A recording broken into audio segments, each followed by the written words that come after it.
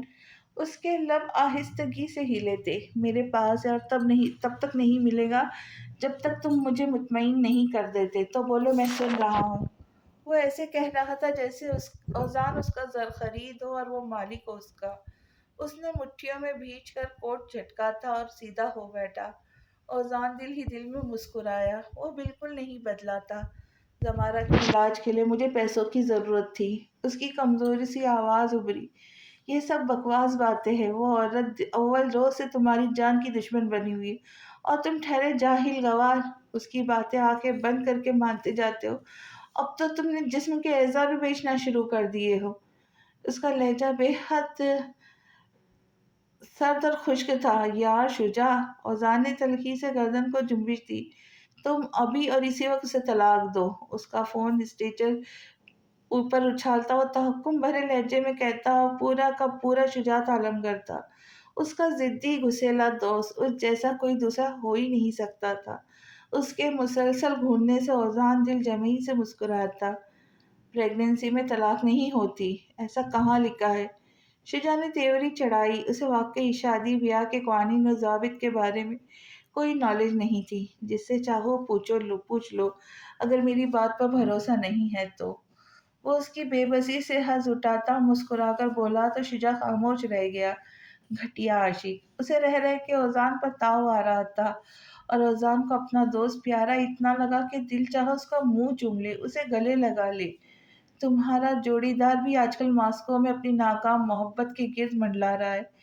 Tehran کی بات کر رہے تم؟ ملے اس سے؟ کیسا ہے وہ؟ بےتاب ہو کر پوچھنے لگا۔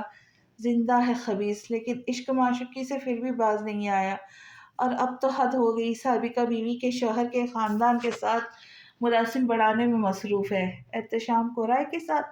جی ہاں، اس نے طنزیہ جواب دیا۔ وہ لوگ تو خاندانی سیاست دان ہیں، اور اب احتشام بھی NCP کا چیئرمین بن چکا ہے، تو کیا تہران سیاست میں دلچسپی رکھتا ہے؟ سابقہ حیرانی میں تشویش میں شامل ہو چکی تھی۔ میری جان بلا! شجاع نے بے نیازی سے کندھا اچکا ہے۔ جو بھی ہے یار، وہ لوگ بہت شارپ ہے۔ تہران بھی کم نہیں، لیکن اسے وہاں نہیں جانا چاہیے، خاص کر جب بھابھی وہاں ہے۔ یہ تو اپنی محبت کے خطرے میں ڈالنے والی بات ہوئی نا۔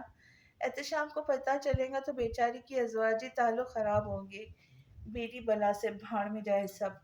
وہ عزلی انداز میں سب پر لعنت بھیجتا ہوا اٹھا اور بولا، باہر میرے گنمین کھڑے ہیں، میں ان سے کہہ چکا ہوں اگر مریض زیادہ بک بک کرے تو گولی مار دینا۔ اب ذرا تم بھی کان کھول کے سن لو، جب میں چاہوں تو تب ہی یہاں سے جا سکتے ہو، اس سے پہلے نہیں۔ نہیں یار، زمارہ کو میری ضرورت ہے۔ وہ بدک گیا۔ شجاع یار، بات سنو شجاعت میری، مگر وہ سنی انسنی کرتا کمرے سے نکل گیا۔ اسے آنے میں بہت دیر ہو گئی تھی۔ ایزل کی ناراضگی سے بخوبی واقف تھا، لیکن فی الفور اس کا مہمانوں سے ملنا بہت ضروری تھا، خاص کر تہران پاشا سے۔ اس وقت وہ بہت اہم کردار تھا۔ کیا کہہ رہا تھا؟ جب وہ چلا گیا تو میثم علی آغا نے دریافت کیا۔ آپ صحیح کہہ رہے تھے دادا، تہران ایک معمولی پیادہ ہے، اصل کھلاڑی تو محسن انکل ہے۔ لیکن تہران بھی عام شخص نہیں، وہ بہت پر اسرار اور شارپ انسان ہے۔ ویسے وہ بہت سادہ ہے، مجھے پسند آیا۔ اس کی یہی سادگی اس کے باپ کو پسند نہیں ہے۔ میثم علی خان آغا نے لقمہ دیا۔ دلاور پاشا پچھتائے گا بہرحال۔ محسن انکل تو بڑا دم بھر رہے آج کل تہران پاشا کے دم پر۔ ہے تو وہ مہرہ ہی محسن کے ہاتھوں کا۔ میثم علی آغا نے ہنکار بھرا۔ اس کی باتوں سے صاف اندازہ ہو گیا کہ وہ سیاست میں دلچسپی نہیں رکھتا۔ محسن انکل کیوں کر اس شخص پر اپنا وقت برباد کریں گے؟ احتشام اچھا خاصا الجھ گیا تھا۔ محسن کی منصوبی بندیاں بڑی خطرناک ہوتی ہے، جب تک انسان اسے سمجھنے لگتا ہے تب تک برباد ہو چکا ہوتا ہے۔ اسے سیاست کے داؤ پہ تو میں نے ہی سکھایا ہے بہرحال، لیکن تم خبردار ہو محسن سے، وہ تہران پاشا کے ذریعے ضرور کوئی بڑی منصوبہ بندی کر رہا ہے، جیسا کہ میں نے تمہیں کہا تھا۔ خود تہران بھی نہیں جانتا کہ اس کے ساتھ کیا چال چلنے والا ہے۔ یعنی محسن انکل کا ٹارگٹ تہران ہے، اور اس ٹارگٹ کے نشانے پر ہم ہیں۔ ہاں ہاں ہاں دادا، آپ کمال ہے۔ وہ داد دیے بغیر نہ رہ سکا۔ الیکشن کیمپین کیسی چل رہی ہے؟ کامیاب؟ وہ مطمئن سا گویا ہوا۔ اس کی بیتاب نگاہیں بھیڑ میں کسی کو ڈھونڈ رہی تھی۔ میثم علی آغا نے اس کی نظریں لپک لی۔ آج کل ذرا عشق و محبت کے چکروں میں کم پڑو، الیکشن پر دھیان دو۔ وہ کہکہا لگا کر ہنسی اور بولا، کاش آپ پہلے خبردار کر دیتے، اب تو آپ کا مطلوبہ صارف ان چکروں میں پڑ چکا ہے۔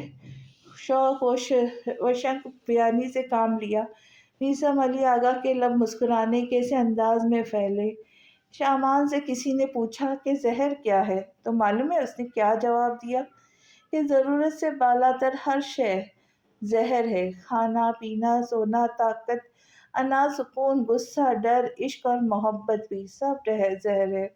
انہوں نے اپنی طرف سے بہت کچھ جتانے کی کوشش کی تھی اور وہ ان کا اشارہ سمجھ کر سر ہلا گیا۔ اسے آنے والے طوفان کا قطعی احساس نہیں تھا۔ تقریب کے اختتام پر وہ ایزل کو منا چکا تھا۔ سکون سے اپنے کمرے میں لوٹا تو زلف چینج کر کے شب خوابی کے لباس میں ملبوس واش روم سے نکلی تھی۔ تم نے کھانا کھایا؟ مجھے بھوک نہیں، سرد سے لہجے میں جواب دیا۔ کیوں بھلا بھوک نہیں ہے؟ جاؤ شالی سے کہو کھانا لگائے، مجھے بھوک لگی ہے۔ اس نے مان سے فرمائش کی، مگر وہ تڑک کر بولی، تم خود کہہ دو احتشام، مجھے نیند آ رہی ہے، مجھے سونا ہے۔ میرے کمرے میں آتے ہی تمہیں نیند کیوں آنے لگتی ہے؟ کیونکہ تم فضول سوال بہت کرتے ہو، وہ چڑھ کر بولی۔ ہر حال میں اس نے جان چھڑانی چاہی۔ ایسا کیا پوچھ لیا میں نے؟ صرف اتنا ہی نہ کہ مجھ سے کتراتی کیوں پھرتی ہو؟ وہ مرد تھا، سہتے سہتے تھک گیا تھا اور کتنے نخرے برداشت کرتا اس کے، بے وجہ بے حسی سے زر چھوک چکا تھا۔ احتشام، مجھے تنگ مت کرو، خدا را اکیلا چھوڑ دو مجھے، وہ زہر خندق سے کہہ گئی۔ بہت ناروا سلوک کر گئی تھی۔ اوکے۔ وہ ایک دم سے اس کے سامنے سے ہٹا۔ اسے افسوس ہوا تھا لیکن وہ شاور لینے جا چکا تھا۔ وہ بے دلی سے بیڈ پر لیٹ گئی۔ وہ بہت تھک گئی تھی، جلد ہی اس کی آنکھیں لگ گئی۔ جب تک احتشام واپس آیا تو وہ سو چکی تھی۔ اس کا دل دکھا تھا۔ کیا تھا جو وہ دو لفظ کہہ کر اپنے رویے کی معذرت کر لیتی، مگر اس کی اتنی تیز قسمت کہاں۔ اس کا دماغ کھول رہا تھا، دل چاہ رہا تھا اسے جھنجھوڑ کر اٹھا دے۔ بال خشک کر کے اس نے شرٹ اٹھا کر پہنی اور نیچے آ گیا۔ کھانا لگاؤ شالی۔ ملازمہ سر ہلاتی حکم کی تعمیل کرنے لگی۔ وہ کرسی کھینچ کر بیٹھ گیا۔ ارے بھائی، اتنی لیٹ ڈنر کا کیا فائدہ؟ اس سے اچھا صبح ہی کچھ کھا لیتے۔ نہیں بیٹا، مجھے بھی نکلنا ہے، کازان میں جلسہ ہے، میں بہت مصروف ہوں آج کل۔ اس نے کل کی بجائے آج ہی منصوبہ ترتیب دیا۔ آئزل لب پیچ کر اسے دیکھنے لگی۔ بھائی، آپ کو کیا ضرورت تھی ان چکروں میں پڑنے کی؟ آپ جانتے ہیں آئے دن سیاست دانوں پہ حملے ہو رہے، میرا دل کانپ جاتا ہے سن کر۔ اگر آپ کو کچھ ہو گیا تو موم کو بھی میں معاف نہیں کروں گی میں۔ تم پریشان کیوں ہوتی ہو؟ اپنی صحت کا خیال رکھو، بس ادھر میرے پاس بیٹھو۔ اس نے ہاتھ تھام کر پاس بٹھا لیا۔ میں بالکل ٹھیک ہوں بھائی، لیکن آپ تو کام کرنے والی مشین بن گئے۔ پہلے تو رات کو کبھی کبھار نظر آ جاتے تھے، اب تو دن بھر آپ کی شکل دیکھنے کو ترس جاتے۔ وہ خفا خفا سی بولی۔ یہ فیصلہ سراسر دادا کا تھا ایزل، میں چاہ کر بھی انہیں منع نہیں کر سکا۔ تم جانتی ہو ان کے بہت احسانات ہیں ہم پر، تو آپ سلیقے سے منع کر دیتے۔ بھائی، میں آپ کو ان کے ہاتھ کی کٹ پتلی بنتے نہیں دیکھ سکتی۔ وہ رنجیدہ ہو گئی، وہ لب بھیج کر رہ گیا۔ بعض اوقات انسان کو زندگی میں ایسے کٹھن فیصلے بھی کرنے پڑتے جو اس کی ذات کے بالکل برعکس اس کے بڑے لوگوں کو مستلزم ہو کر سکے۔ ایسے افادیت کا کیا فائدہ جس میں آپ اپنے آپ کو ہی بھول جائے۔ میں بالکل اپنا آپ نہیں بھولا میری جان، تم ٹینشن مت لو۔ احتشام نے اس کا گال تھپکا۔ وہ پانی کا جگ اٹھا کر کمرے میں چلی گئی۔ احتشام نے کھانا کھایا اور اسی وقت ضروری چیزیں لے کر کازان کے لیے نکل گیا۔ یوں ان لوگوں کے بیچ علیحدگی ہو گئی۔ زلف نوروز نے احتشام سے شادی کر لی۔ سنا احتشام کی شادی سے عرصے پہلے سفینہ خانم کمال حسن کی نجی رہائش گاہ پر ان سے ملنے گئی تھی۔ دونوں کے درمیان کوئی معاملہ پایا گیا تھا، اس میں احتشام بھی شامل تھا۔ محسن مرزا کا خاص آدمی اسماعیل سے معلومات دے رہا تھا۔ وہ سوچ میں پڑ گئے، کیا معاملہ ہو سکتا ہے؟ ویسے مجاہد حسین اور کمال حسن دونوں دوست بھی تھے ماضی میں۔ اوہ، یہ تو ہے اصل بات، اور تم مجھے اب بتا رہے ہو۔ خیر، اس معاملے کو چھوڑو، پہلے احتشام کی وائف کے متعلق بتاؤ، کیا نام ہے اس کا؟ یہ عجیب سا نام ان کی زبان پر نہیں چڑھ سکا تھا۔ ان کی شادی اور علیحدگی کے متعلق ٹی وی، میڈیا، نیوز میں کوئی ریکارڈ نہیں۔ ایسا لگتا ہے تہران نے سارا معاملہ صاف کروا دیا تھا۔ افسوس، دل کے معاملے میں وہ اناڑی نکلیا، وہاں سے چاہ کر بھی کوئی جذبہ صاف نہیں ہو سکا۔ محسن مرزا کو افسوس ہوا تھا۔ کیا لگتا ہے اس لڑکی نے احتشام کو بتایا ہوگا کہ وہ پہلے سے شادی شدہ تھے؟ شاید نہیں، ملازم نے فوراً کیا۔ اور کیا دونوں ابھی بھی مل رہے ہیں؟ شاید ہاں۔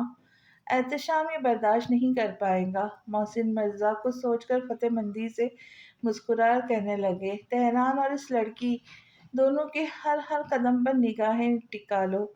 مجھے ان کے متعلق ہر چیز جاننی ہے، ہر پل کی رپورٹ ملنی چاہیے مجھے۔ ہاتھ اٹھا کر ملازم کو جانے کا اشارہ کیا۔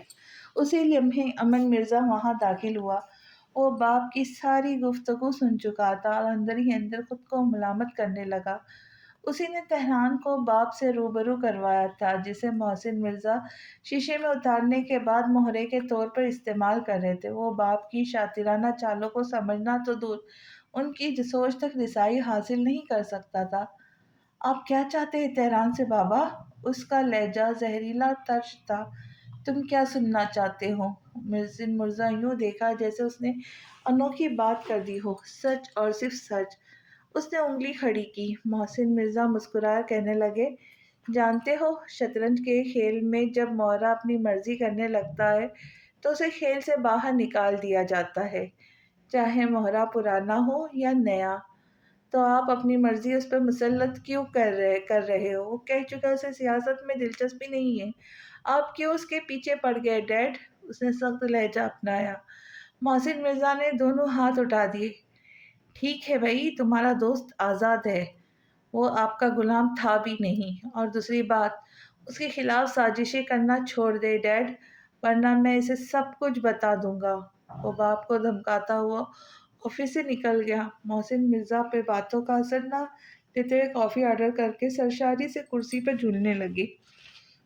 وہ بڑے ماسٹر مائنڈ تھے، جو چاہتے وہ پا لیتے۔ اتنے چپکے سے سب ہوتا کہ سانپ بھی مر جاتا اور لاٹھی بھی نہ ٹوٹتی۔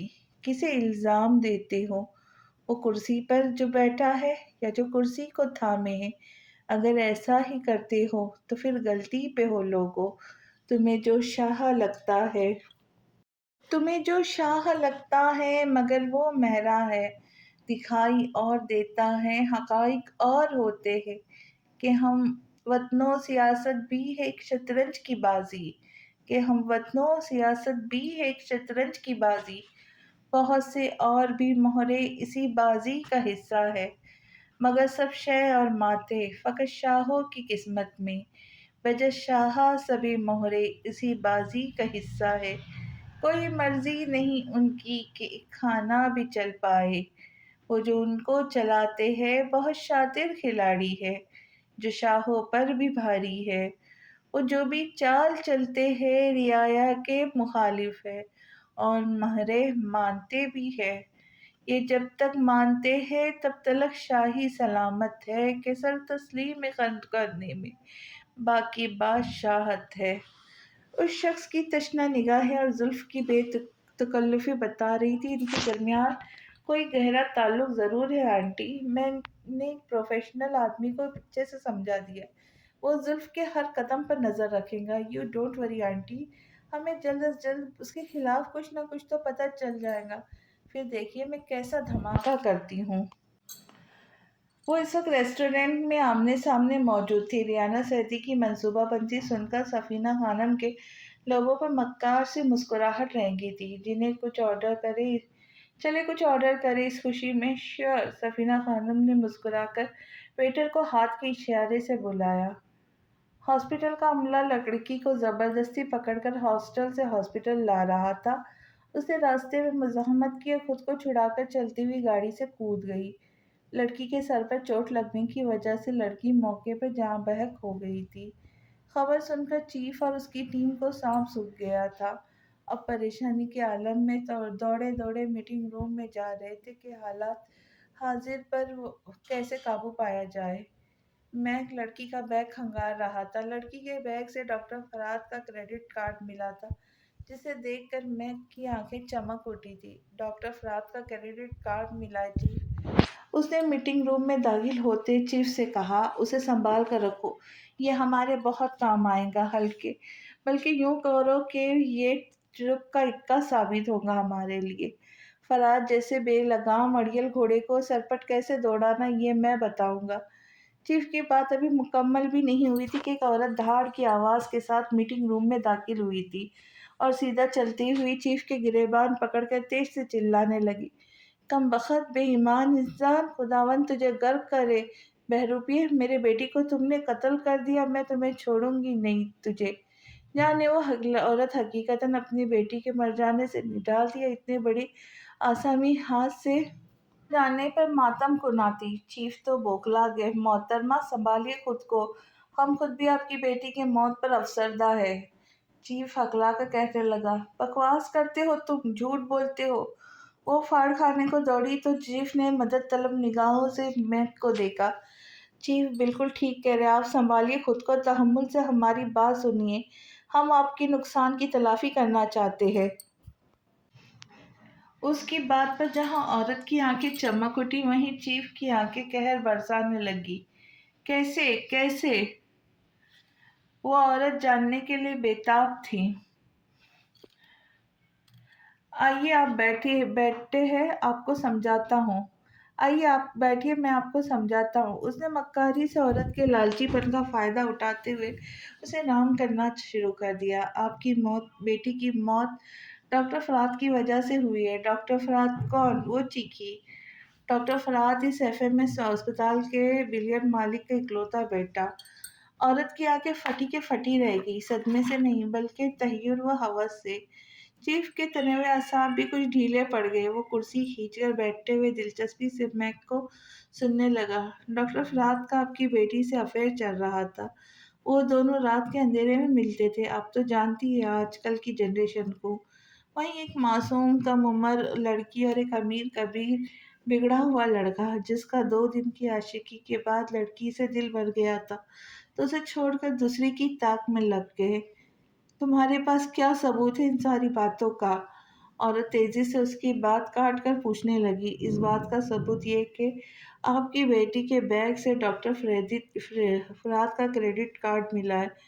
اس عورت نے جھپٹنے کے انداز میں کریڈٹ کارڈ چھینا تھا۔ اب آپ کو سمجھ آیا کہ آپ کی بیٹی سروگیسی کے عمل کے لیے کیوں راضی نہیں تھی۔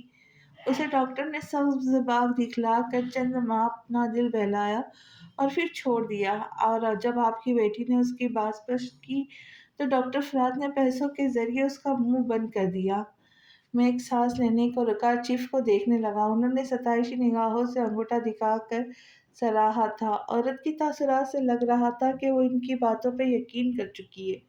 وہ لیپ ٹاپ پر انگلیاں چلانے کے بعد اسکرین پر اس عورت کے سامنے قطع کرنے لگا۔ اب آپ خود ہی دیکھیے ڈاکٹر فرات کس قدر بگڑا ہوا لڑکا ہے۔ دیکھو آن ڈیوٹی ڈرگز لے کر اسے تم دیکھیں آن ڈیوٹی ڈرگز لے کے کیسے ڈولتا پھر رہا ہے۔ عورت بغور اسکرین کو گھورنے لگی۔ تم لوگ مجھ سے کیا چاہتے ہو؟ عورت نے باری باری دونوں کو دیکھا۔ ہم تو بس آپ کی بیٹی کو انصاف دلوانا چاہتے ہیں، اگر آپ ہمارا ساتھ دیں تو ہم ڈاکٹر فرات پر کیس کریں گے۔ اس سے مجھے کیا ملے گا؟ وہ عورت کچھ ناگواری سے بولی تھی۔ ہم ڈاکٹر فرات کو اس قتل کے ذریعے بلیک میل کریں گے اور ملنے والی رقم آدھی آدھی بانٹ لیں گے۔ مجھے 2 حصے چاہیے، عورت جلدی سے بولی۔ میک اور چیف نے لب بھیج کر ایک دوسرے کو دیکھا۔ ٹھیک ہے، ہمیں منظور ہے، لیکن آپ کو ویسا ہی کرنا ہوگا جیسا ہم کہیں گے۔ میک نے کہتے ہوئے کاغذ اور قلم اس عورت کی جانب بڑھایا۔ یہ ایف آئی آر ہے ڈاکٹر فرات کے خلاف، آپ اس پہ سائن کر دیجئے، ہم جلد سے جلد کارروائی شروع کر دیں گے۔ عورت نے بے دھڑک سائن کیجئے اور پین رکھتی ہوئی اٹھ کھڑی ہوئی۔ یہ کام کب تک شروع ہوگا؟ مجھے پیسے کب ملیں گے؟ بہت جلد محترمہ، آئیے میں آپ کو باہر تک چھوڑ دوں۔ میک نے ضبط کرتے ہوئے اس چالاک عورت سے کہا اور باہر کی راہ دکھائی۔ چیف نے یوں سر کرسی کے پشت سے لگایا جیسے بڑی مشقت کا کام سر انجام دے کر واپسی ہوئی ہو۔ میری آنکھیں خریدو گے؟ بہت مجبور حالت میں مجھے نیلام کرنی ہے۔ کوئی مجھ سے نقد لے لو تو میں تھوڑے دام لے لوں گا، جو دے دے پہلی بولی تو اسی کے نام کر دوں گا۔ مجھے بازار والے کہہ رہے ہیں کم عقل تاجر، سنو لوگوں، نہیں ہوں میں حرض کا خواہاں، نفع نقصان کی شطرنج نہیں میں کھیلنے آیا۔ بڑی محبوب ہے مجھ کو یہ میری نیم تر آنکھیں، مگر اب بیچتا ہوں کہ میں نے ایک خواب دیکھا تھا اسے اپنا بنانے کا، اسے دل میں بسانے کا۔ مجھے اس خواب کا تاوان بھرنا ہے، انہیں نیلام کرنا ہے، انہیں نیلام کرنا ہے۔ ان نیلگوں آنکھوں کی سرخی رت جگہ کی چگلی کھا رہی تھی۔ ساری رات کروٹیں بدلتے گزر گئی مگر اسے نیند نہ آئی۔ وہ ہجر کی آگ میں جل جل کر راکھ ہو رہا تھا۔ نہ دن کا ہوش تھا، نہ رات کی پرواہ تھی، نہ کوئی فیوچر پلان، نہ آج کی پرواہ۔ اس عشق نے ایک شاندار شخص کو تباہ برباد کر دیا تھا۔ مسلسل بجتی بیل پر وہ بوجھل قدم اٹھاتا ہوا دروازے تک گیا۔ سامنے دل نشیں کھڑی تھی۔ وہ خالی خالی نظروں پر سے اس پر ایک نگاہ ڈال کر ایک طرف ہو گیا۔ میرا فون نہیں اٹھا رہے تھے، اس نے درمیان میں حائل خاموشی کو توڑا۔ تم کیوں آئی ہو دل نشیں؟ دل نشیں نے اس کے دگرگوں اور بکھری بکھری حالت دیکھی نہ گئی، وہ پھٹ پڑی۔ Tehran, you should stop now. اس گھر میں کیوں خود کو قید کر لیا تم نے؟ خدا را اپنی حالت پہ رحم کرو، سنبھل جاؤ تہران۔ وہ تمہارا ماضی تھی، حال میں لوٹ آؤ اور دیکھو اپنا حال جو بے حال ہو چکا ہے۔ رندی ہوئی آواز میں جیسے شکوہ ہو رہا کیا ہو، اس پر عجیب خود فراموشی کی کیفیت طاری ہو گئی تھی۔ وہ کوئی کھلونا نہیں تھی جس کے ٹوٹ جانے پر میں اس کو پھینک کر رفع دفع کر دوں۔ تہران کی محبت تھی، پہلی اور آخری محبت۔ وہ مجھ سے میں جذب ہو کر جدا ہوئی ہے، تکلیف تو ہوگی۔ میں اپنے ٹوٹے ہوئے دل کی کرچیاں چن چن کر تھک گیا ہوں۔ میں آہستہ آہستہ ختم ہو رہا ہوں دل نشیں، میں مر رہا ہوں۔ اس کی آواز میں نمی تھی، یہ درد دل بیاں کرتے ہوئے اس کی نیلگوں آنکھیں اس قدر سرخی مائل تھی کہ لہو کا گمان ہوتا تھا۔ دل نشیں نے تڑپ کر اسے دیکھا۔ ایسے مت کہو تہران، سنبھالو اپنے آپ کو پلیز۔ تم ایسے کمزور تو نہ تھے، تم بہت اسٹرانگ تھے۔ وہ آج کل اس کی وجہ سے بہت دکھی تھی۔ ہر بات پہ آنسو نکل پڑتے، ہر بات پر دل کی دل شدت سے نڈال ہو جاتا۔ وہ بہت حساس ہو گئی تھی۔ اس محبت کو اتنی اجازت مت دو کہ تمہیں ایسے انسان میں تبدیل کرے کہ جو تم کبھی بننا نہیں چاہتے تھے۔ میں بہت عجیب ہو گیا ہوں دل نشیں، میں اب تمہارا دوست نہیں رہا۔ محبت کی تکلیف میری رگ رگ میں اتری ہوئی ہے، کس رگ کو پہلے کاٹوں؟ سارے جسم حتیٰ کہ روح پر بھی وہ قابض ہے۔ تمہیں اندازہ نہیں میں کتنی اذیت ناک زندگی گزار رہا ہوں۔ آج وہ بے اختیار ہو گیا تھا۔ دل نشیں کا دل کسی نے مٹی میں دے لے کر مسل دیا۔ اس کی یہ حالت جانے کب سے تھی۔ اس کی بے رحم یادیں بے حد ستاتی ہے۔ ہر وقت بیتے لمحوں کے سائے میری آنکھوں میں دیپ جلائے رکھتے ہیں۔ اس سے دور ہو کر بھی اس کو یاد کرتا رہتا ہوں۔ میں اپنے اختیار میں نہیں رہا دل نشیں، وہ مجھے برباد کر چکی ہے۔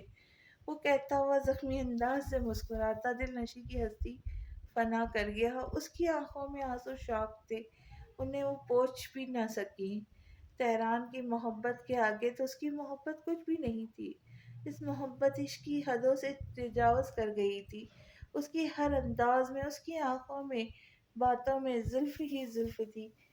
کیا دل نشیں کی محبت کبھی تہران کے دل تک رسائی حاصل نہیں کر سکے گی؟ ایسے کیا دیکھ رہی ہوں؟ اس نے سلگتی آنکھیں میچ کر صوفے پہ کی پشت سے سر ٹکایا۔ میرے پاس کہنے کے لیے کچھ نہیں بچا۔ کیا کہوں؟ محبت تو جانتی ہو کبھی نہیں پا سکتی، لیکن آج میں نے اپنا واحد دوست بھی کھو دیا تہران۔ ضبط کا دھارا بہہ نکلا۔ وہ گھٹی گھٹی سسکیوں کے ساتھ رونے لگی۔ تم مت رو خدا کے لیے، تمہارا رونا مجھے تکلیف دیتا ہے دل نشیں۔ وہ دبے آواز میں رو رہا تھا۔ تمہیں کبھی بھی میری محبت کی قدر نہیں ہوئی تہران؟ تم اس بے وقوف لڑکی کے پیچھے اپنے آپ کو کب تک برباد کرو گی آخر؟